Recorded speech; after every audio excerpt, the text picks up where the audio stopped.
Saatnya Anda menyaksikan Kompas Bisnis, Saudara, bersama saya, Ian Rahman. Saudara, Direktorat Jenderal Pajak Kementerian Keuangan menunjuk aplikasi kebugaran Strava sebagai pemungut pajak pertambahan nilai perdagangan melalui sistem elektronik PPN PMSE. Dengan penunjukan ini, para pelari di Indonesia yang berlangganan layanan premium Strava akan dikenai PPN sebesar 11%. Kebijakan ini hanya berlaku bagi pengguna yang membeli layanan berbayar. Sementara itu, pengguna fitur gratis Strava tidak terdampak karena tidak melakukan transaksi yang menjadi objek PPN. Selain Strava, 6 perusahaan digital luar negeri lainnya yang ditunjuk DJP, ini merupakan perusahaan-perusahaan ini bergerak di berbagai sektor ekonomi digital, mulai dari layanan kebugaran, konten digital, pendidikan, hingga kecerdasan artifisial.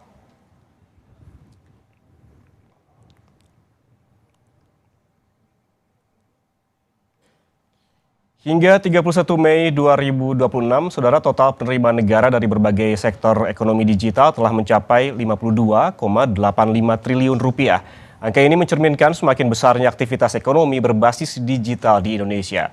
Penerimaan PPN perdagangan melalui sistem elektronik atau PMSE masih menjadi yang terbesar dengan kontribusi 40,55 triliun rupiah. Penerimaan lainnya pada pajak fintech 4,98 triliun, pajak SIPP 5,26 triliun, dan pajak kripto 2,06 triliun rupiah. Dari total penerimaan, PPN perdagangan melalui sistem elektronik atau PMSE masih menjadi yang terbesar dengan kontribusi 40,55 triliun rupiah, sekitar 3/4 dari total penerimaan pajak ekonomi digital. Dari tahun ke tahun, PPN PMSE terus meningkat secara signifikan. Dari tahun 2020, setoran sekitar 731 miliar naik drastis pada 2025 jadi lebih dari 10 triliun rupiah. Besarnya kontribusi PPN PMSE ini menunjukkan tingginya transaksi masyarakat Indonesia pada berbagai layanan digital global, mulai dari aplikasi, perangkat lunak, layanan streaming, hingga platform berbasis kecerdasan buatan.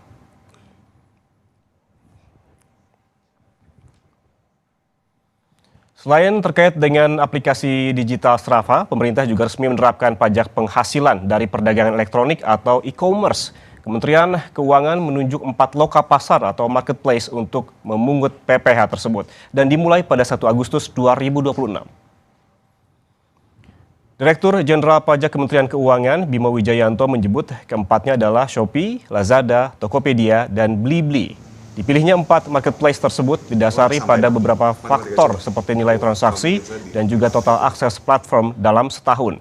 Bimo menegaskan implementasi e-commerce bukan aturan baru dengan mengecualikan beban untuk 6 kategori seperti wajib pajak beromset di bawah 500 juta rupiah per tahun. Kami sebagai wakil dari pemerintah, Direktorat Jenderal Pajak, menunjuk 4 marketplace sebagai pemungut PPh pasal 22. Langkah ini merupakan bagian dari upaya kami untuk terus memperbaharui, untuk terus membangun tata kelola perpajakan yang lebih fair, lebih simpel, dan lebih sesuai dengan perkembangan ekonomi digital.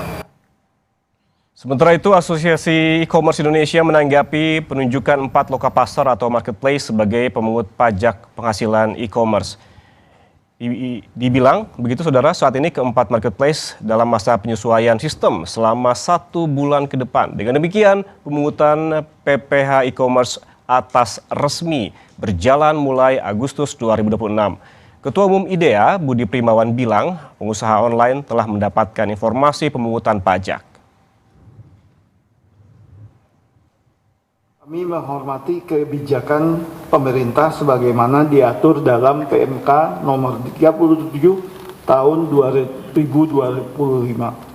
Kami memahami bahwa kebijakan ini bukan merupakan pengenaan pajak baru, melainkan perubahan mekanisme administrasi perpajakan melalui marketplace. Fokus kami saat ini adalah memastikan implementasi dapat berjalan secara efektif, memberi kepastian hukum, serta minimalkan dampak operasional bagi marketplace maupun para seller. Soal pajak marketplace ini, warga pun memiliki pendapat yang berbeda-beda. Ada yang setuju dan ada juga yang tidak setuju dengan beragam alasan. Ya, karena ya lumayan merugikan juga nggak sih kalau dikenalin pajak kayak gitu, apalagi jangka waktunya terlalu mendadak juga ya. Kalau dari mulai kapan Kak kenaikannya? Oh, dari Agustus tuh kayaknya terlalu mendadak ya. Oke, pertama gini, kami sebagai guru beberapa ada juga yang memang dia sebagai punya sampingan di e-commerce ya. Guru mengambil pekerjaan sampingan sebagai pedagang di e-commerce itu kan karena memang gajinya itu kan kurang bagi kami sebagai guru gitu kan. Lah kalau misalkan e-commerce dipajakin, udah mah kita jadi guru gaji kecil.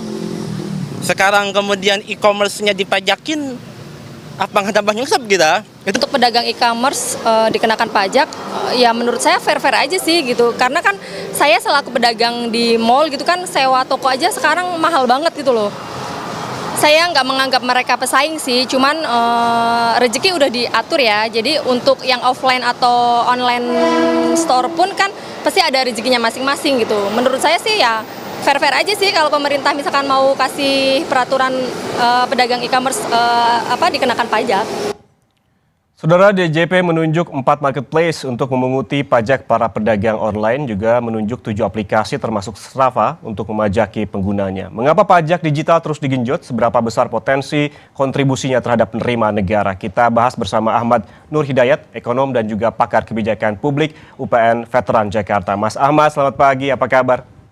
Selamat pagi Mas Ian, kabar baik, semoga sehat semua. Alhamdulillah. Mas Ahmad, ini sebetulnya apa sih yang menjadi masalah utama ekonomi digital yang semestinya lebih urgent dibereskan terlebih dahulu sebelum kita membahas lebih jauh terkait dengan pajak marketplace ini?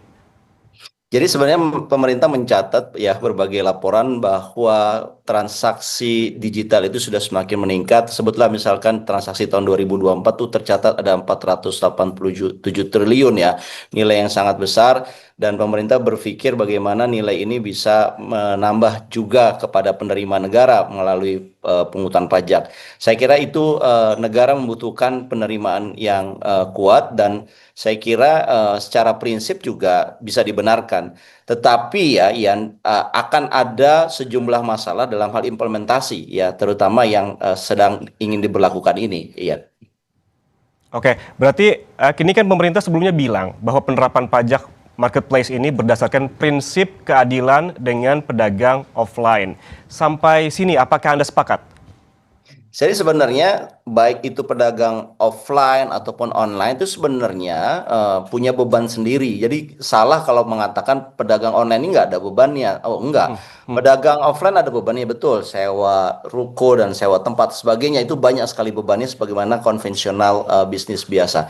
Tetapi yang terbaru dalam bisnis online juga mereka punya beban. Setidaknya ada beban komisi yang harus mereka sharing, beban layanan, beban iklan, dan tentunya mereka ketika ini di dunia online ya, mereka tidak bisa mengambil margin yang terlalu besar. Kenapa? Karena mereka pasti tidak laku.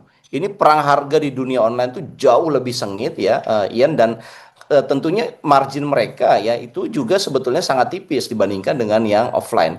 Jadi baik itu offline ataupun online punya beban tersendiri ya, kita menganggap itu sesuatu yang wajar karena setiap aktivitas ekonomi ada bebannya, tetapi apakah pengenaan yang sama ini akan menjadi satu aspek keadilan? Tentunya tergantung bebannya. Kalau bebannya sudah sangat tinggi dan marginnya tipis, saya kira pengenaan beban yang sama dengan yang offline itu akan jadi problematik ya.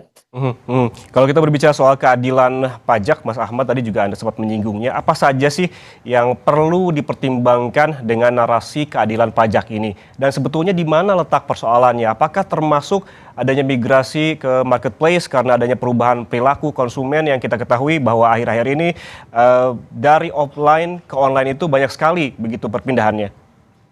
Ya, sebenarnya kan teman-teman yang menjadi pedagang online ya, baik itu individu ataupun corporate, itu kan karena didasari ekosistem pasar kita sudah berubah ya. Dengan digitalisasi ini Orang ingin segalanya serba mudah, kemudian bisa comparable harganya dan mendapatkan yang terbaik. Dan saya kira mereka memanfaatkan ini ya, para teman-teman kita di pedagang online. Tentunya kalau kita melihat aturan yang dikenakan oleh pemerintah saat ini melalui PMK 37 2025 itu kan mengenakan nilai 0,5% dari omset ya. Dan sebenarnya omset itu buat pedagang online itu jangan dilihat sebagai omsetnya besar, untungnya besar. Belum tentu, Yan. Jadi kalau misalkan kita bicara adalah omset pedagang online, ya bisa jadi omset mereka besar. Tetapi kalau kita melihat marginnya, tadi mereka harus dikenakan biaya komisi, kemudian ada biaya layanan, ada juga biaya retur ya kalau mereka kemudian memperlakukan COD dan itu resikonya juga sangat tinggi. Kira-kira dengan model bisnis mereka itu keuntungan mereka itu sebetulnya 5% itu sudah cukup bagus. Nah, ketika keuntungan yang tipis ini ya kemudian harus juga dipajaki, tentunya ini akan mengganggu secara sistem keadilannya begitu. Mereka bermigrasi dari offline ke online karena mereka melihat offline ini sudah semakin menurun, mereka berharap di online, tapi begitu mereka masuk di online, margin yang super tipis itu pun kemudian mereka harus pajaki. Nah, ini menunjukkan betapa ada perasaan ya dikejar-kejar oleh pajak begitu ya di dalam melakukan aktivitas ekonomi. Jadi mereka merasa tidak ada satu ketenangan ya ketika narasi yang disampaikan adalah Anda harus membayar pajak karena pajak itu adalah Anda menikmati keuntungan yang besar. Padahal tidak seperti itu yang kenyataannya. Oke, berarti ada 0,5% dari omset dan juga jangan mengartikan bahwa omset yang besar juga ini serta-merta disertai dengan keuntungan yang besar begitu ya Mas Ahmad.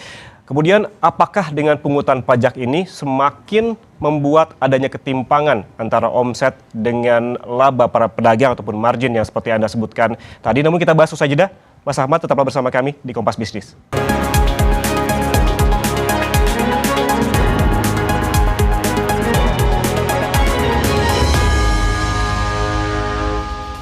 Saudara, DJP menunjuk 4 marketplace untuk memunguti pajak para pedagang online, juga menunjuk 7 aplikasi termasuk Strava untuk memajaki penggunanya. Kita kembali bahas bersama Ahmad Nur Hidayat, ekonom dan juga pakar kebijakan publik UPN Veteran Jakarta. Mas Ahmad, kita tadi sempat membahas terkait dengan omset begitu. Apakah dengan pungutan pajak marketplace semakin membuat adanya ketimpangan antara omset dengan laba para pedagang? Karena kan pedagang kecil juga harus berjibaku dengan algoritma dan juga dan lain-lain. Iya, jadi begini, kita tidak sedang menolak pajak marketplace ya, Mas Ian ya. Tapi kita ingin mengingatkan bahwa memang negara membutuhkan penghasilan, tetapi dalam proses pemungutan pajak ini harus adil. Pemerintah harus hati-hati ya. UMKM digital itu tidak bisa ya sama diperlakukan seperti halnya UMKM yang non digital gitu ya. Apalagi menganggap bahwa semua omset adalah laba. Itu sesuatu yang keliru ya. Yang kalau saya perhatikan teman-teman di UMKM digital ini adalah mereka kena biaya komisi, margin mereka juga tipis. Kalau mereka jual terlalu mahal, mereka ditinggal customer. Belum lagi ada perang iklan, perang harga ya, ongkos logistik juga. Satu yang mereka tidak kendalikan adalah algoritma. Algoritma marketplace itu tidak mereka kendalikan, UMKM kendalikan gitu. Artinya sebenarnya beban mereka juga signifikan luar biasa. Sehingga kalau kita menganggap omset adalah laba dan dikenakan dari material omset itu, tentunya ini akan sangat memberatkan buat UMKM digital.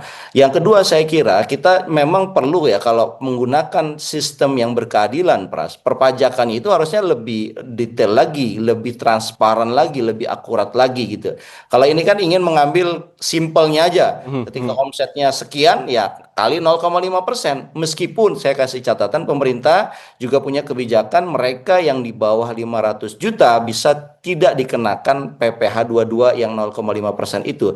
Tetapi lagi-lagi syaratnya adalah harus menyatakan harus mengirimkan surat.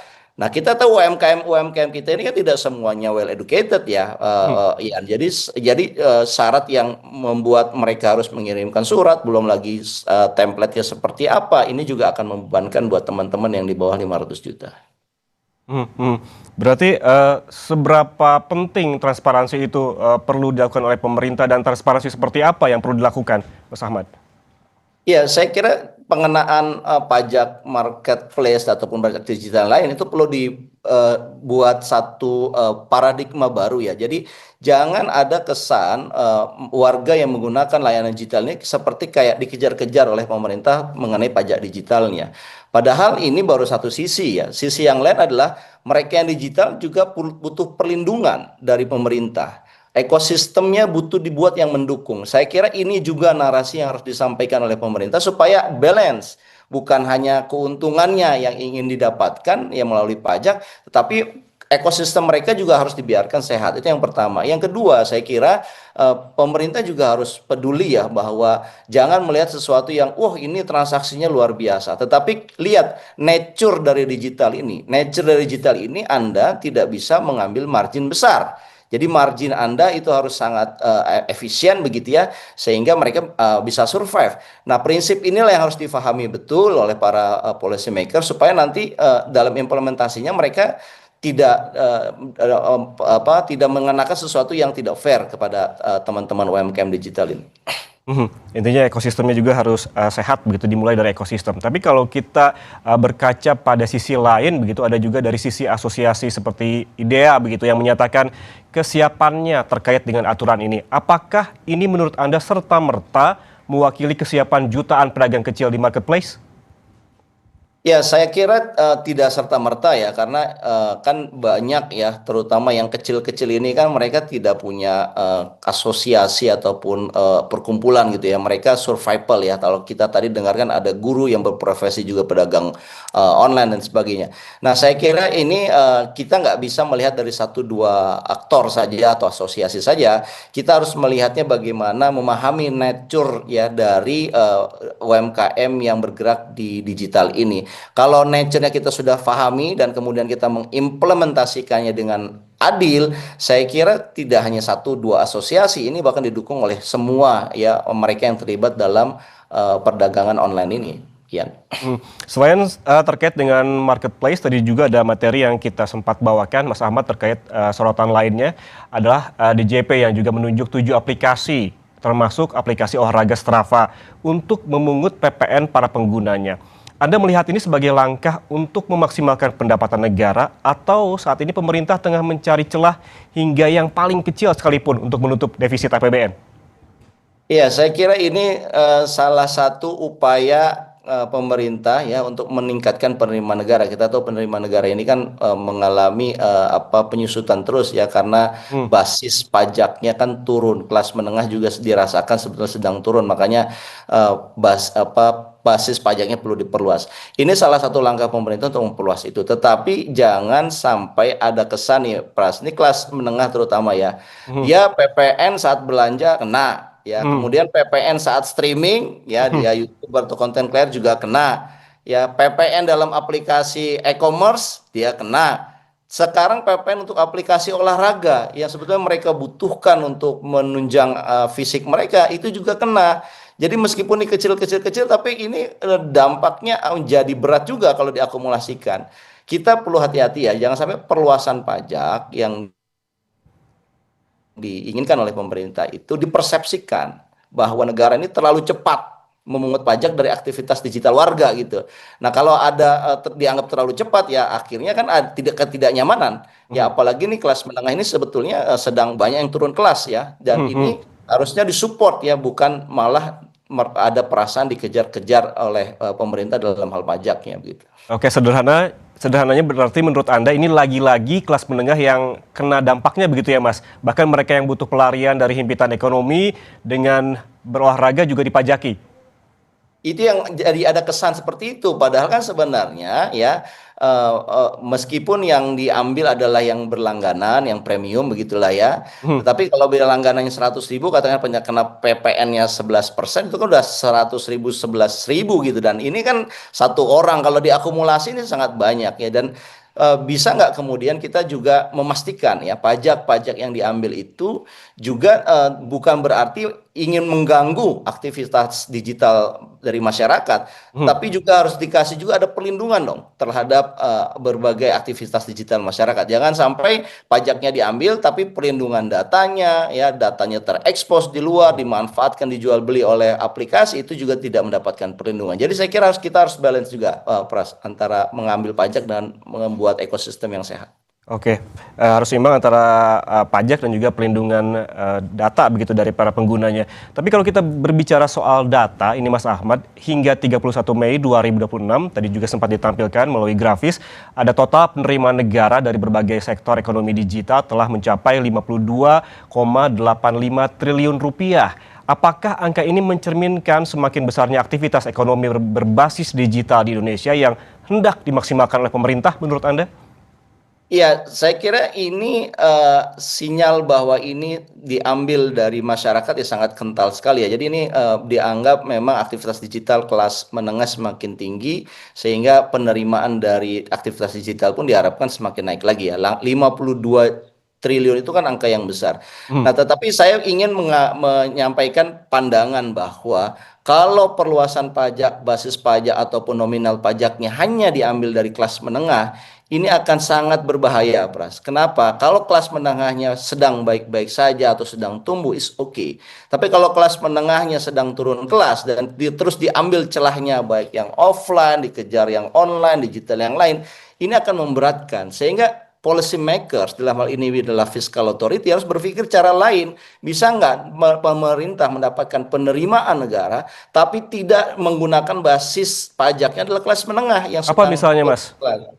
Ya banyak caranya. Saya pernah menulis satu kajian, misalkan kita punya Indonesia ini letak strategisnya adalah di kawasan Selat Malaka. Selat Malaka itu lalu lintas perdagangannya luar biasa. Saya mencatat hampir sekitar 3.000 kapal ya setiap hari yang lewat di situ.